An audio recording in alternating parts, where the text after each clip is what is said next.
Hello everyone, ఈరోజు మనం AP Ambedkar study circle యొక్క ప్రీవియస్ పేపర్ చూద్దాము. ఇది 2023లో కండక్ట్ చేసిన పేపరు.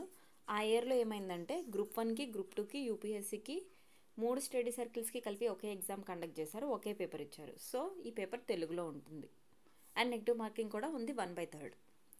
బట్ ఈసారి పేపర్ ఇంగ్లీష్లోనే ఉంటుంది. ఓకే కదా?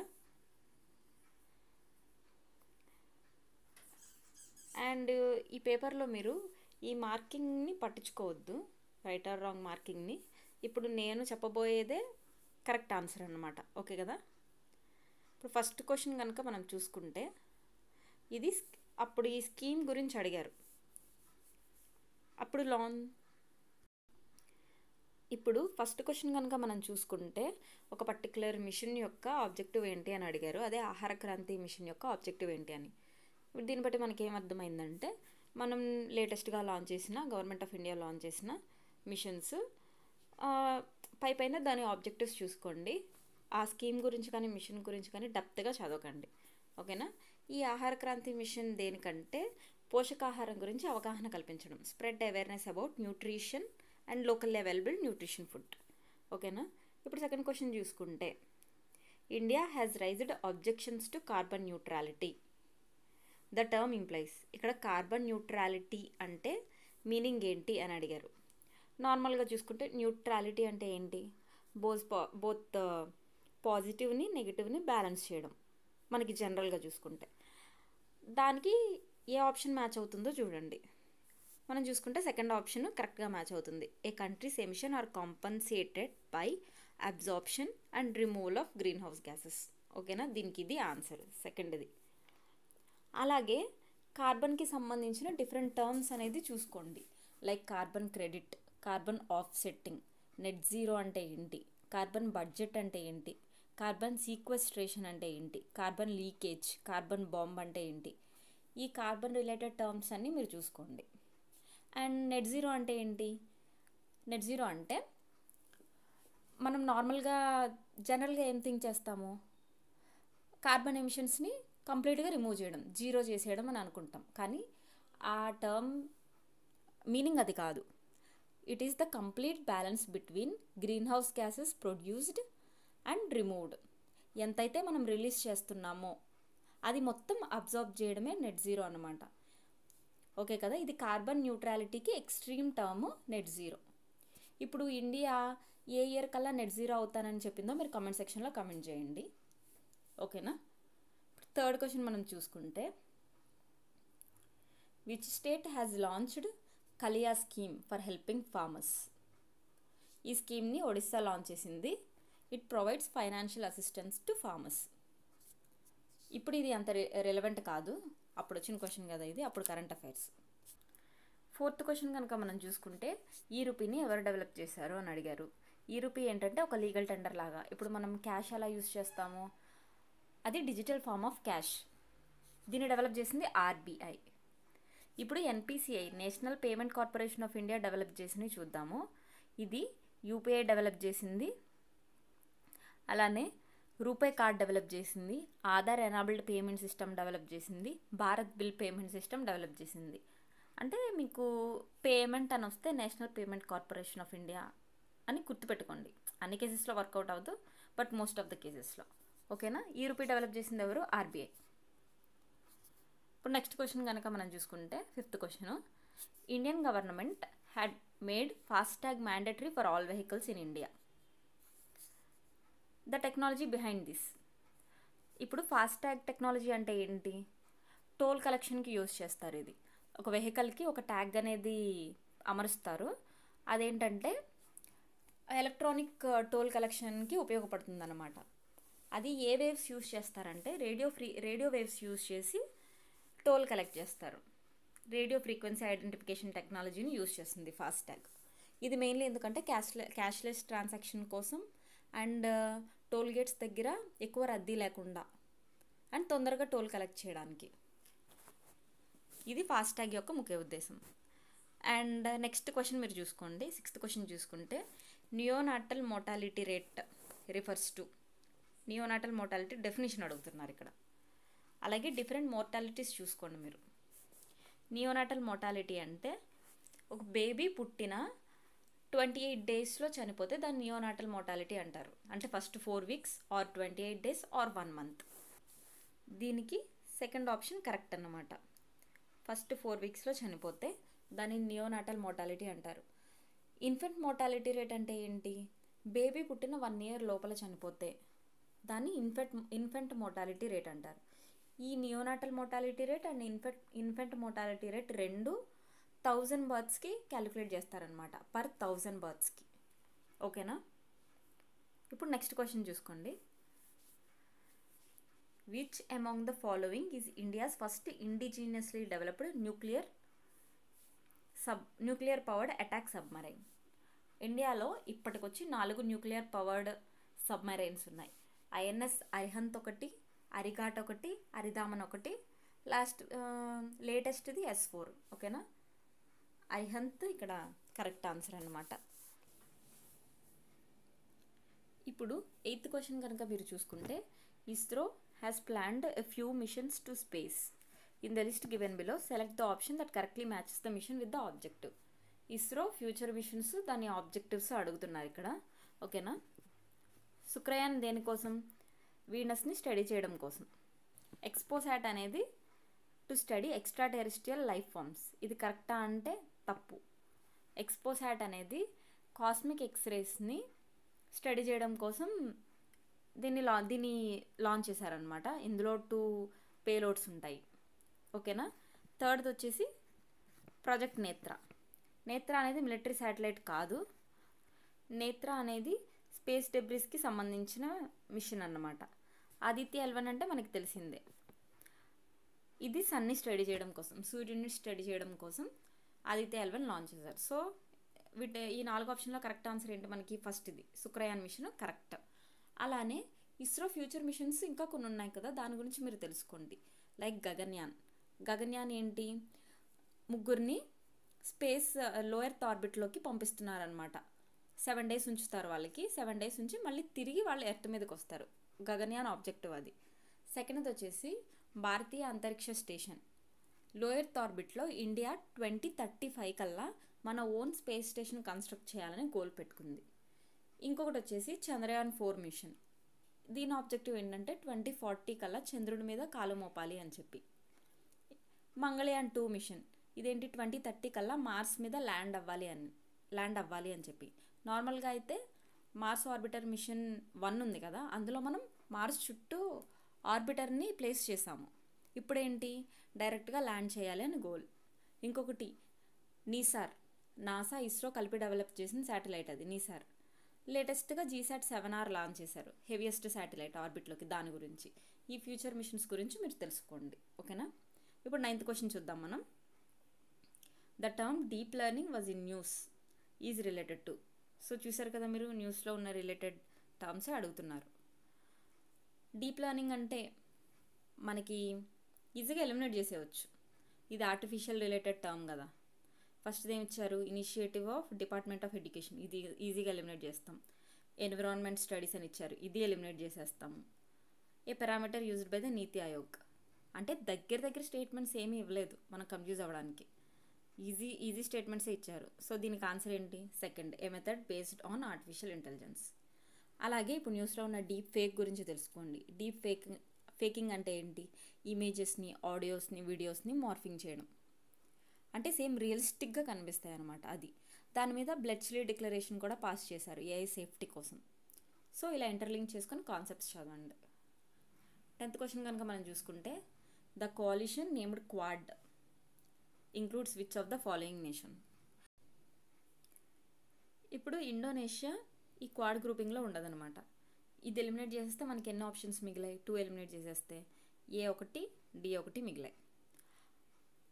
ఇప్పుడు నార్మల్లీ ఓపెన్ ఇండో పసిఫిక్ అంటే అమెరికా ఇన్వాల్వ్ అయి ఉంటుంది. అమెరికా ఇన్వాల్వ్ అయిన చోట రష్యా ఉండదు, జస్ట్ నార్మల్గా అనమాట. సో 4 ఎలిమినేట్ చేసేస్తే మనకి మిగిలింది ఆప్షన్ ఇదొకటే. సో దీనికి ఆప్షన్ ఏంటంటే ఫస్ట్ ఇండియాను, ఆస్ట్రేలియా ఉన్నాయి, జపాన్ అండ్ US. ఓకేనా? 11th క్వశ్చన్ చూస్తే, which of the following is the oldest mountain range in India. పురాతన పర్వత శ్రేణి ఏది? ఆరావళి. Himalaya youngest mountains. ఓకేనా. నెక్స్ట్ క్వశ్చన్ వచ్చేసరికి which is the correct sequence of location of the sea ports of India from south to north. ఇక్కడ మన north to south అడిగారా, south to north అడిగారా అని చూసుకోవాలి. ఏమేం పోర్ట్స్ ఇచ్చారు? కొచ్చిన్, తిరువనంతపురం, క్యాలికట్, మంగళూరు. అంటే కేరళలో 3 పోర్ట్స్ కేరళలోనే ఉన్నాయి, ఒకటి కర్ణాటకలో ఉంది. సో కర్ణాటకలో ఉన్నది నార్దర్న్ మోస్ట్ అవుతుంది కదా. సో అప్పుడు ఈ ఆప్షన్ మనం ఎలిమినేట్ చేసేస్తాం. ఇప్పుడు ఈ 3 ఆప్షన్స్లో ఉంటాయి. దీనికి కరెక్ట్ ఆన్సర్ ఏంటంటే తిరువనంతపురం, కొచ్చిన్ ఉంటుంది. కొచ్చిన్ తర్వాత దానిపైన క్యాలికట్ ఉంటుంది, దానిపైన మంగళూరు ఉంటుంది. దీనికి ఆన్సర్ ఇది, సి. నెక్స్ట్ క్వశ్చన్ చూసుకుంటే the east west corridor national highway connects which of the following. 2 ఉంటాయి, ఈస్ట్ వెస్ట్ కారిడార్ ఒకటి, నార్త్ సౌత్ కారిడార్ ఒకటి. నార్త్ సౌత్ కారిడార్ ఏమో శ్రీనగర్ నుంచి కన్యాకుమారిని కనెక్ట్ చేస్తుంది. ఈస్ట్ వెస్ట్ కారిడార్ ఏమో సిల్చార్, అస్సాంలో ఉన్న సిల్చార్ నుంచి గుజరాత్లో ఉన్న పోర్బందర్ని కనెక్ట్ చేస్తుంది. 14th క్వశ్చన్ కనుక మనం చూసుకుంటే blue flag certification is related to. Blue flag certification దేనికి ఇస్తారంటే క్లీన్ అండ్ ఎకో ఫ్రెండ్లీ బీచెస్కి ఇస్తారన్నమాట. ఇండియాలో మొత్తం 12 బీచెస్ ఉన్నాయి. ఏపీ నుంచి కూడా ఒక బీచ్ ఉంది బ్లూ ఫ్లాగ్ సర్టిఫైడ్ బీచ్. అదేంటో కామెంట్ సెక్షన్లో కామెంట్ చేయండి. ఓకేనా. దీనికి ఆన్సర్ ఏంటి? Clean and safe beach. 15th question కనుక చూసుకుంటే who was the chairman of the union constitution committee of constituent assembly. Constituent అసెంబ్లీలో మొత్తం 8 మేజర్ కమిటీస్ ఉంటాయి. ఈ 8 మేజర్ కమిటీస్ చైర్మన్స్ మీరు గుర్తుంచుకోండి, కమిటీ నేమ్స్ గుర్తుంచుకోండి. ఓకేనా. అలాగే డ్రాఫ్టింగ్ కమిటీలో ఉన్న మెంబర్స్ని కూడా మీరు గుర్తుంచుకోండి. దీనికి చైర్మన్ వచ్చేసి జవహర్లాల్ నెహ్రూ గారు. ప్రొవిన్షియల్ కాన్స్టిట్యూషన్ కమిటీ అయితే సర్దార్ వల్లభాయ్ పటేల్ గారు. ఇప్పుడు 16th క్వశ్చన్ కనుక మనం చూసుకుంటే which of the following Harappan sites was recognised by UNESCO as world heritage site recently. అంటే రీసెంట్గా యునెస్కోలో యాడ్ చేసిన హర్పన్ సైట్ ఏది అని అడుగుతున్నారు. అప్పుడు రీసెంట్గా యాడ్ చేసింది లోథల్ అన్నమాట. అలాగే మీరు ఇప్పుడు రీసెంట్గా ఏమైనా యాడ్ చేస్తే తెలుసుకోండి. హిమాచల్ ప్రదేశ్లో ఉన్న కోల్డ్ డిజర్ట్ని బయోస్పియర్ రిజర్వ్ కింద రికగ్నైజ్ చేశారు కదా. ఇండియాలో ఆల్రెడీ ఎన్ని ఉన్నాయి? ఆల్రెడీ 12 ఉన్నాయి. వాటి నేమ్స్ ఏంటో తెలుసుకోండి. ఓకేనా. 17th క్వశ్చన్ చూద్దాం మనం. Which ruler of the Magadha was contemporary of Buddha. బుద్ధాకి కంటెంపరీగా ఉన్న మగధ రూలర్ ఎవరు అని అడుగుతున్నారు. చంద్రగుప్త మౌర్య కాదు, మహాపద్మానంద కాదు. బింబిసారుడు బుద్ధుడికి కంటెంపరీ అన్నమాట. ఓకేనా. దీనికి కరెక్ట్ 17 దానికి కరెక్ట్ ఆన్సర్ వచ్చేసి సి. 18th క్వశ్చన్ చూద్దాం ఇప్పుడు. Which one of the following functions of the vice president as ex officio chairman of the Rajya Sabha has been wrongly listed. Vice president ఫంక్షన్స్లో రాంగ్గా మెన్షన్ చేసిన స్టేట్మెంట్ ఏది అని అడుగుతున్నారు. మీరు పర్టికులర్గా ఈ స్టేట్మెంట్స్ గమనిస్తే ఆప్షన్ సి చూడండి, కెన్ డిజాల్వ్ ద రాజ్యసభ అంటున్నారు. అసలు రాజ్యసభని డిజాల్వ్ చేయగలరా? లేదు కదా. It is the continuing chamber, అది డిజాల్వ్ అవ్వదు. సో రాంగ్ ఆన్సర్ ఇది. కొంచెం స్మార్ట్గా మనం థింక్ చేస్తే పెట్టచ్చు ఆన్సర్స్. 19th క్వశ్చన్ చూద్దాము. The Visakha case related to. Visakha guide lines pass చేశారు. మీరు ఒకసారి ఎప్పుడన్నా చదివి ఉంటారు, చూడండి. విశాఖ కేసు దేనికి సంబంధించిందంటే sexual harassment of women at the work place. POSH act కూడా పాస్ చేశారు. POSH, prevention of sexual harassment of women at the work place. దీనికి ఆన్సర్ వచ్చి బి. 20th క్వశ్చన్ చూద్దాము. salaries of members of the council of ministers in a state were determined by. స్టేట్లో ఉన్న council of minister salaries ఎవరు determine చేస్తారు? Parliament determine చేస్తుందా? కాదు కదా. ఫస్ట్ ఈ ఆప్షన్ ఎలిమినేట్ చేయాలి. స్టేట్ లెజిస్లేచర్ డిటర్మైన్ చేస్తుంది. అదే ఎంపీస్కి అయితే మెంబర్ ఆఫ్ పార్లమెంట్స్కి అయితే పార్లమెంట్ డిసైడ్ చేస్తుంది. అదే స్టేట్లో అయితే స్టేట్ లెజిస్లేచర్. 21st క్వశ్చన్ చూసుకుంటే మనం, ఇది అంత రెలవెంట్ కాదు. అప్పుడు బ్యాంక్స్ని మర్జ్ చేశారనమాట, దానికి రిలేటెడ్ అడిగారు. దీనికి ఆన్సర్ వచ్చేసి C, Canara Bank, Syndicate Bank. Next క్వశ్చన్కి వెళ్ళిపోదాము. The term unicorn company is generally associated with unicorn company మనం చూసుకుంటే it is the startup worth 1 billion worth ఉన్న స్టార్టప్ కంపెనీస్ని యూనికార్న్ కంపెనీస్ అంటారనమాట. అంటే it is related to startup companies. ఇవన్నీ అప్పట్లో కరెంట్ అఫైర్స్లో ఉన్న టాపిక్స్ ఇవన్నీ. నెక్స్ట్ క్వశ్చన్ వచ్చేసి which of the following statements regarding Indus Valley Civilization is incorrect. మీరు స్టేట్మెంట్స్ అన్నీ చదవండి, మీకు ఒకటి ఆడ్గా కనిపిస్తుంది. Iron was the dominant metal used during the era. ఐరన్ని ఎక్కువగా యూజ్ చేశారు అని స్టేట్మెంట్. ఇక్కడ మీరు గమనిస్తే ఇండస్ వ్యాలీ సివిలైజేషన్ ఎందుకు అంతరించిపోయింది అని ఒక థియరీ ఉంటుంది, ఆర్యన్ ఇన్వేషన్ థియరీ అని చెప్పి. ఆర్యులు దండయాత్ర చేయడం వల్ల ఇండస్ వ్యాలీ సివిలైజేషన్ అంతరించిపోయింది, హరప్పన్ నాగరికత అని. ఎందుకు వీళ్ళు ఓడిపోయారంటే ఆర్యన్స్ దగ్గర ఐరన్ అనేది ఉంది, అంటే ఐరన్ వల్ల వాళ్ళకి స్ట్రాటజిక్ అడ్వాంటేజ్ అనేది వచ్చింది, అందువల్ల వీళ్ళు ఓడిపోయారు అని చెప్పి.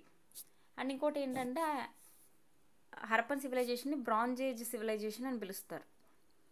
అంటే కాపర్ని టిన్ని మిక్స్ చేస్తే వచ్చే మెటల్ అన్నమాట ఇది. వీళ్ళ తర్వాత ఐరన్ వచ్చింది. సో దీనికి ఇన్కరెక్ట్ ఆన్సర్ వచ్చేసి సి. ఓకేనా, iron was the dominant metal used during the era. ఇది తప్పు. నెక్స్ట్ క్వశ్చన్ చూద్దాం మనం. Which of the following statements regarding king Ashoka reign are correct. ఇక్కడ కూడా సరిగ్గా స్టేట్మెంట్స్ని అబ్జర్వ్ చేయండి. ఇక్కడ థర్డ్ స్టేట్మెంట్ కనుక మనం చూసుకుంటే Sanskrit was extensively used in Ashokan inscription. అంటే అశోకుని శాసనాలలో సంస్కృతం విస్తృతంగా ఉపయోగించబడింది అని. అశోకుడు అంటే కామన్ పీపుల్కి అర్థమయ్యేలాగా శాసనాలు వేయించాడనమాట. అప్పుడు సాంస్క్రిట్ కామన్ పీపుల్కి అర్థమవుతుందా? అర్థమవ్వదు కదా. సో ఈ స్టేట్మెంట్ రాంగ్, ఇక్కడ డిలీట్ చేసేయండి. ఇది పోయింది, ఇది పోయింది, 2 స్టేట్మెంట్స్ మిగిలాయి. ఇందులో సెకండ్ది ఆబ్వియస్లీ కరెక్ట్ అని మీకు అర్థమవుతుంది. He sent his children to Sri Lanka to propagate the ideas of Buddhism. ఓకేనా. ఇప్పుడు ఫస్ట్ స్టేట్మెంట్ చూసుకుంటే he developed diplomatic relations with Egypt and Macedonia. ఇది కూడా కరెక్టే, డిప్లొమాటిక్ రిలేషన్స్ మెయింటైన్ చేశాడు. సో ఆన్సర్ వచ్చేసి 1 and 2. నెక్స్ట్ క్వశ్చన్ చూద్దాము.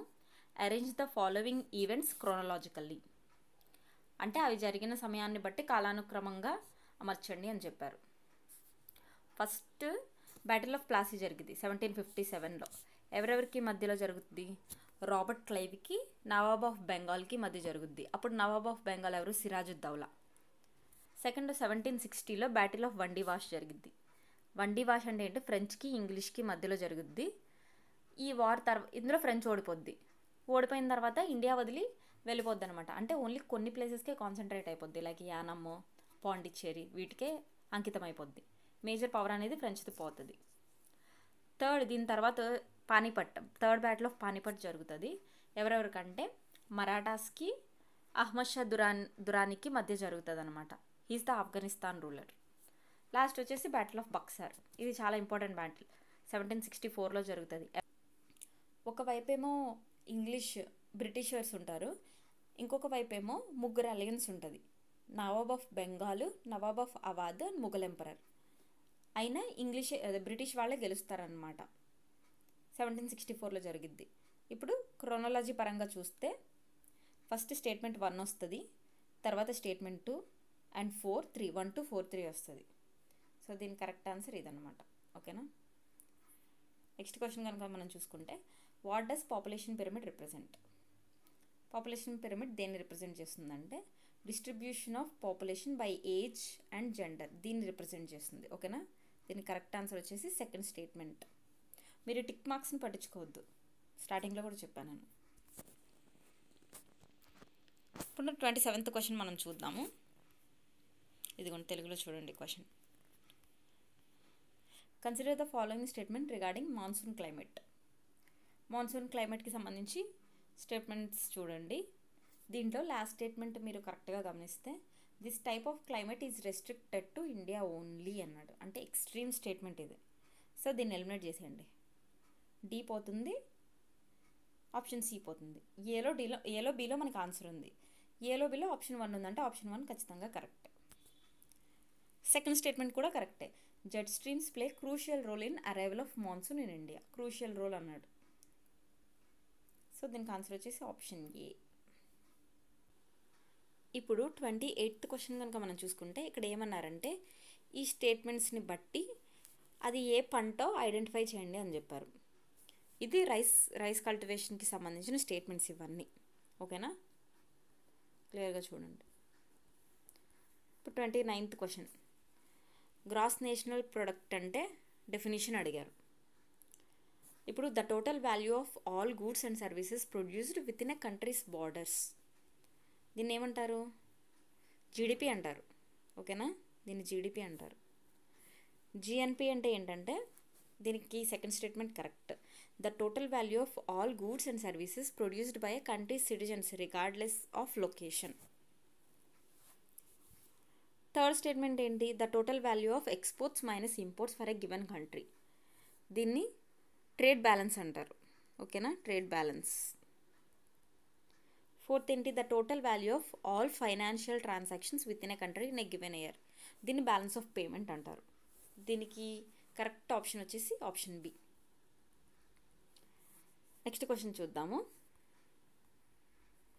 సో ఎకానమీలో మీరు టర్మ్స్ చూసుకోండి. GDP, GNP, net national product, personal income, national income, ఇవన్నీ చూసుకోండి. ఓకేనా, ప్రైవేట్ ఇన్కమ్ అంటే ఏంటి, డిస్పోజబుల్ ఇన్కమ్, ఈ టర్మ్స్ అన్నీ చూసుకోండి. 30th క్వశ్చన్ వచ్చేసరికి which of the following are the likely steps to be taken by RBI to control inflation in the country. కంట్రీలో అంటే దేశంలో ద్రవ్యోల్బణం వచ్చినప్పుడు ఆర్బీఐ ఏ మెజర్ని తీసుకొని ఆ ఇన్ఫ్లేషన్ని కంట్రోల్ చేసిద్ది. ఓకేనా, ఇప్పుడు ఇన్ఫ్లేషన్ అంటే ఏంటి? ధరలు పెరిగిపోతున్నాయి. సో డబ్బులు కూడా, క్యాష్ సప్లై కూడా ఎక్కువ ఉందని అర్థం. ఇప్పుడు ఆర్బీఐ ఏం చేయాలి? ఆ మనీ అంతా వెనక్కి తీసేసుకోవాలి. వెనక్కి ఎలా తీసుకుంటుందంటే ఫస్ట్ స్టేట్మెంట్ వచ్చేసి increase in the repo rate. Repo rate పెంచడం వల్ల ఏంటి? వడ్డీలు పెంచుతుంది అనమాట. వడ్డీ పెంచడం వల్ల బ్యాంక్స్ అనేది ఆర్బీఐ దగ్గర లోన్స్ అంత వడ్డీ రేట్లు ఎక్కువ ఉండడం వల్ల తీసుకోవు. సో అదొక మెజర్, ఇది తీసుకోవచ్చు. ఆప్షన్ 1 ఖచ్చితంగా ఉంటుంది. అంటే ఏలో డీలో ఆన్సర్ ఉంటుంది. సెకండ్ది వచ్చేసి increase in the cash reserve ratio. ఏలో డీలో ఉంటుందని చెప్పాను కదా. సెకండ్ స్టేట్మెంట్ వచ్చేసి increase the cash reserve ratio. Cash reserve ratio అంటే బ్యాంక్స్ తమ దగ్గర ఉంచుకోవాల్సిన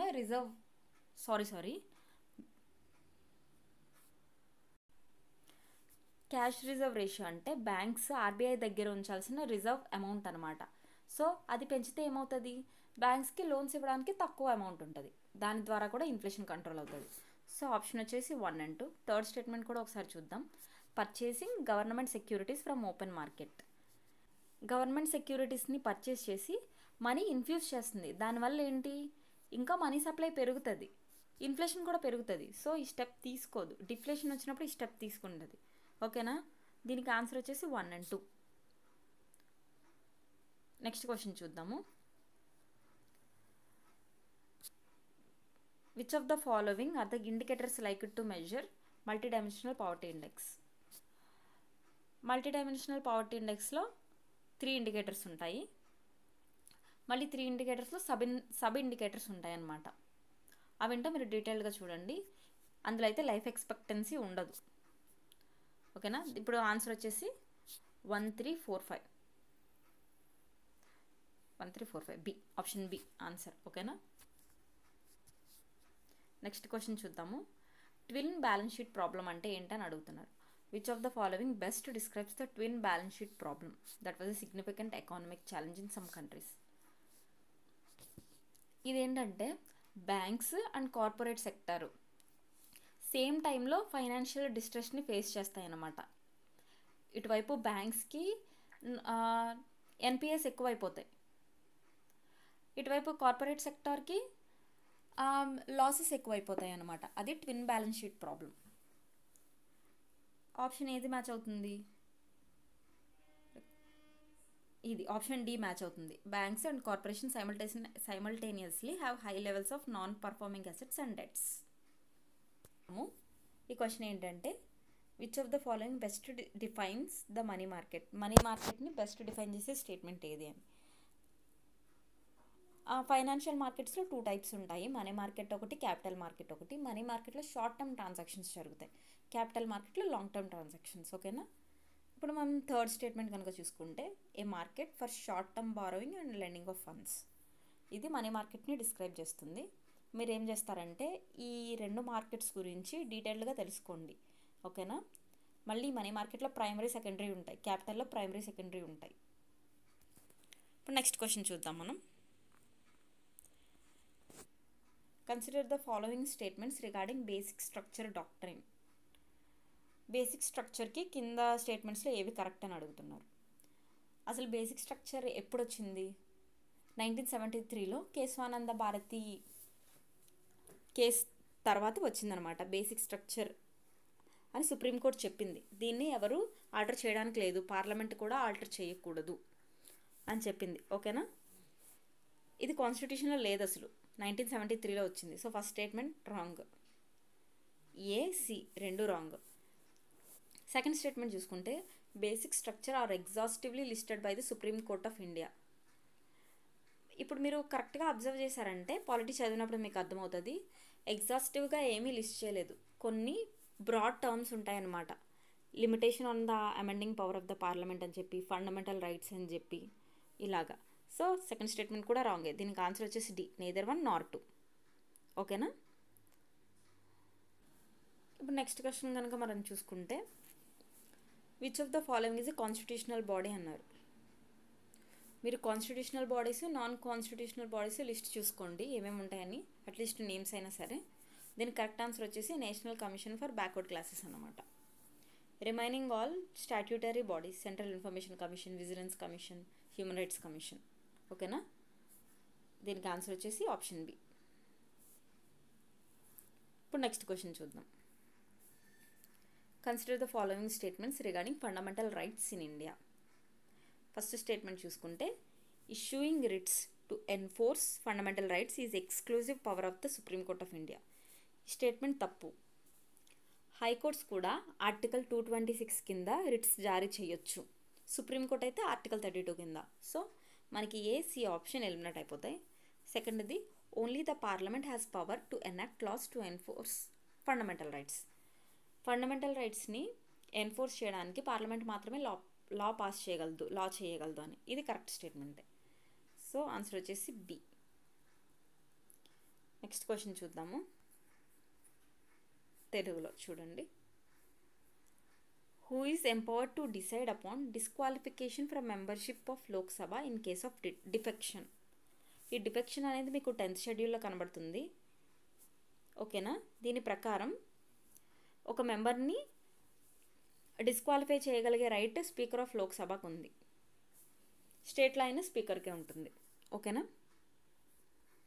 నెక్స్ట్ క్వశ్చన్ చూసుకుంటే, consider the following statement with respect to council of ministers. If the prime minister resigns then the council of ministers get dissolved. అంటే ప్రధానమంత్రి రాజీనామా చేస్తే మంత్రిమండలి రద్దు అవుతుంది అని. ఇది కరెక్ట్ స్టేట్మెంటే. ఓకేనా. అంటే ఇప్పుడు మనం ఆప్షన్ డి ఎలిమినేట్ చేసేయండి. Only members of the upper house can become minister. అంటే రాజ్యసభలో ఉన్న సభ్యులు మాత్రమే మినిస్టర్స్ అవ్వగలరు అని ఈ స్టేట్మెంట్. ఇది తప్పు. లోయర్ హౌస్ నుంచి అప్పర్ హౌస్ నుంచి ఎవరన్నా అవ్వగలరు. అండ్ 2 హౌసుల్లో మెంబర్ కాని వాళ్ళు కూడా 6 months వరకు మినిస్టర్ అవ్వగలరు. బట్ ఆ 6 months లోపు వాళ్ళు 2 హౌస్లో ఏదో ఒక దానికి మెంబర్ అవ్వాలి. ఓకేనా. ఈ statement wrong. Second statement wrong. మనకు ఆల్రెడీ థర్డ్ స్టేట్మెంట్ తెలిసినా తెలియకపోయినా ఆన్సర్ ఇక్కడ వచ్చేసింది. అంటే థర్డ్ స్టేట్మెంట్ కూడా రాంగే. చూడండి, only the existing members of parliament can become ministers. Existing మెంబర్సే కాదు, కొత్త వాళ్ళు 2 హౌస్లో మెంబర్ కాని వాళ్ళు కూడా మినిస్టర్ అవ్వచ్చు. 6 months వరకు వాళ్ళకి టైం ఉంది. నెక్స్ట్ క్వశ్చన్ చూసుకుందాము. What is the effect of green house gases on earth atmosphere? దీనికి ఆన్సర్ వచ్చేసి green house gases absorb and reradiate infrared radiation leading to increase in global temperature. ఈ options మనం ఈజీగానే eliminate చేసేయగలం. ఓకేనా.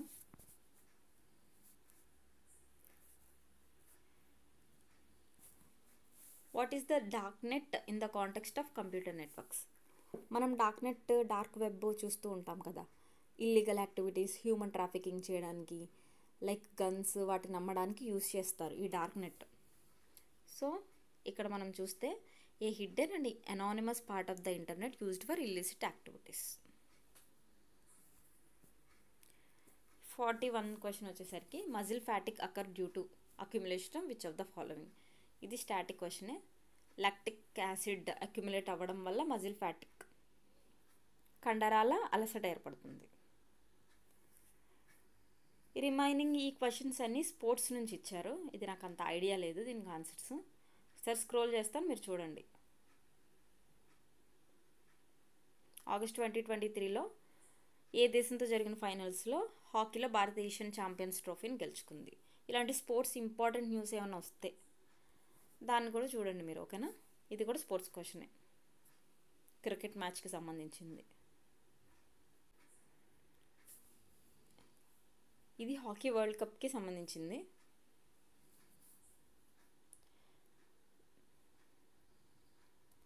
Next question చూడండి. కింది వారిలో ఆంధ్రప్రదేశ్ నుండి 2023లో ప్రకటించిన పద్మశ్రీ అవార్డు గ్రహీత ఎవరు కాదు? ఈ క్వశ్చన్స్ అన్నీ ఏపీ హిస్టరీకి సంబంధించిన క్వశ్చన్స్. ఇవి మనకు అంత అవసరం లేదు, ఓకేనా? ఒకసారి స్క్రోల్ చేసుకుంటూ వెళ్తాను, అలా లాంగ్ లుక్లో చూసేయండి.